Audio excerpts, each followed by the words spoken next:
Olá, o Interesse Público começa agora e destaca: cegos e deficientes visuais pedem mudanças no formato e no design do dinheiro brasileiro. Cronograma de licitação do Serviço de Transporte Interestadual de Passageiros é divulgado com um atraso de 21 anos. No Rio Grande do Sul, o uso eleitoral de albergues não será tolerado pela Justiça nas eleições do ano que vem. Em Goiás, campanha quer tornar mais consciente o uso das sacolinhas de plástico. Essas e outras notícias agora no Interesse Público, um programa do Ministério Público Federal. Pagar contas, ir ao supermercado. São tarefas simples, mas que no cotidiano de deficientes visuais podem ser situações constrangedoras. Na hora de lidar com o dinheiro, eles enfrentam dificuldades em reconhecer os valores e correm o risco até de serem enganados por terceiros. Por isso, querem mudanças no formato do dinheiro brasileiro. As cédulas do real chamam a atenção pelas cores fortes e pelas imagens que representam a fauna e a flora brasileira. As moedas também possuem detalhes que enriquecem o visual. Essas características que embelezam nosso dinheiro também servem para o cidadão identificar o valor das cédulas e moedas, mas não são úteis para quem possui algum tipo de deficiência visual.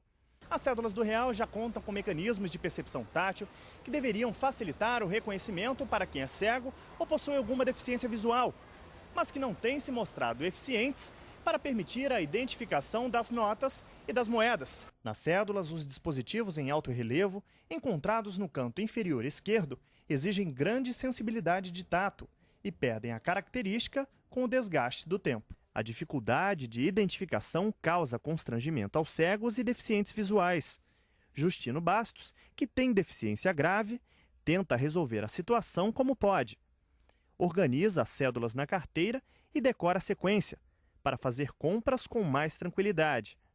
Sem conseguir identificar o dinheiro, a confiança nos comerciantes fica em primeiro lugar. A gente tem que lidar com o dinheiro, né? Ele, sem saber como são as notas, a gente conta muito com a honestidade das pessoas, né? Que felizmente nós somos bem contemplados quanto a isso, que as pessoas têm sido bem honestas mesmo. As compras de Justino geralmente são feitas nesta padaria. A proprietária, Jordânia Araújo, que também atende outros deficientes visuais, já se acostumou com o atendimento diferenciado e sabe que a ajuda dos comerciantes nestes casos é muito importante. É bem difícil para quem não vê e tá... No caso, eles perguntam, eu poderia estar dizendo que era uma outra nota, eles iam acreditar, né? Preocupado com estas dificuldades, o Ministério Público Federal no Espírito Santo enviou uma recomendação ao Banco Central e à Casa da Moeda do Brasil, pedindo que as instituições se sensibilizem e façam modificações no design e no formato do dinheiro. O MPF alega que a atual impossibilidade de diferenciação do real por parte dos cegos e portadores de deficiência visual é discriminatória, pois compromete a autonomia das pessoas. Uma das opções apresentadas pelo Ministério Público Federal é que a diferenciação seja feita pelo tamanho das cédulas e pelas cores, como já acontece em países europeus. No Canadá, Índia e Japão também foram feitas modificações para garantir autonomia e acessibilidade aos deficientes. A iniciativa do MPF no Espírito Santo pode ajudar os cegos e deficientes visuais de todo o país.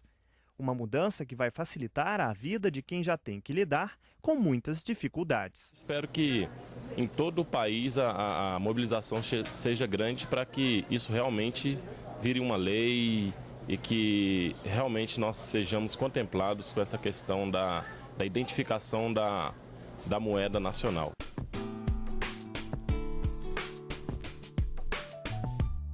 O processo de licitação do Serviço de Transporte Interestadual, que hoje funciona por meio de permissões do governo, começa em novembro do ano que vem.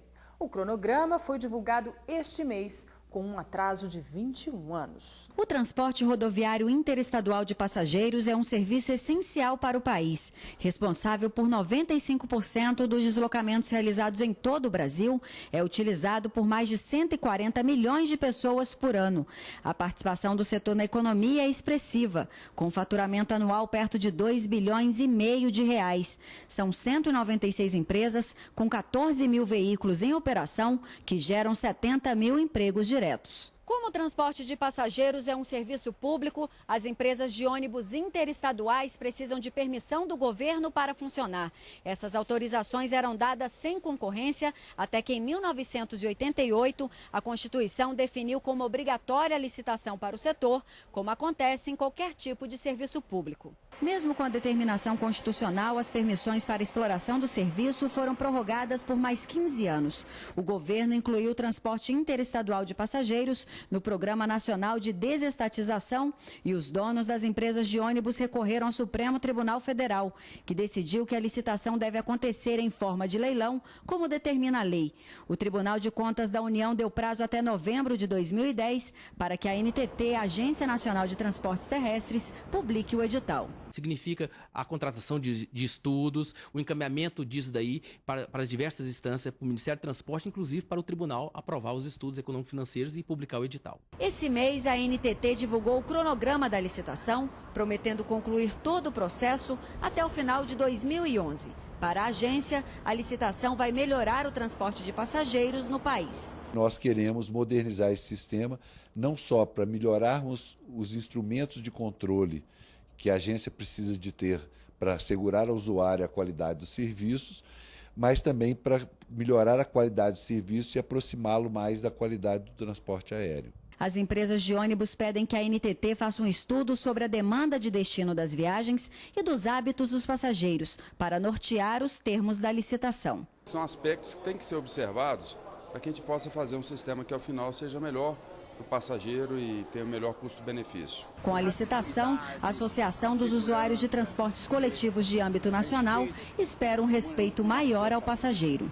A melhoria que nós queremos é um serviço adequado, um serviço mais confortável, inclusive, ainda, e respeito aos usuários. O Ministério Público Federal acompanha esse processo para que a licitação seja a mais transparente possível. A preocupação maior é que o cronograma seja respeitado, já que a definição dos termos do leilão já foi adiada várias vezes e só saiu agora, 21 anos depois que a Constituição determinou a obrigatoriedade da licitação. O subprocurador-geral da República, Aurélio Rios, diz que finalizar o processo de licitação é uma dívida da NTT e do Ministério dos Transportes com o país. Nós esperamos, sinceramente, que esse processo acabe, ou seja, que haja a licitação, que ela seja feita de forma transparente, que novos entrantes possam participar do processo e, ao final das contas, o que for mais seguro, mais cômodo, aquele serviço que prestar maior qualidade ou a proposta que oferecer, melhor qualidade ao usuário e também melhores preços, venha a ser escolhida. Fique por dentro. A terceira Câmara de Coordenação e Revisão do Ministério Público Federal é um órgão colegiado que tem a função de coordenar e integrar as ações da instituição no que diz respeito à defesa do consumidor e da ordem econômica. Ela é dividida em 7 grupos de trabalho, entre eles o de transporte. Esse grupo promove reuniões periódicas com as agências reguladoras do setor para tratar de questões relevantes à defesa do consumidor e da concorrência em cada uma das áreas de interesse público que demandam a fiscalização do Estado. Veja a seguir. No Rio Grande do Sul, o uso eleitoral de albergues não será tolerado pela Justiça nas eleições do ano que vem.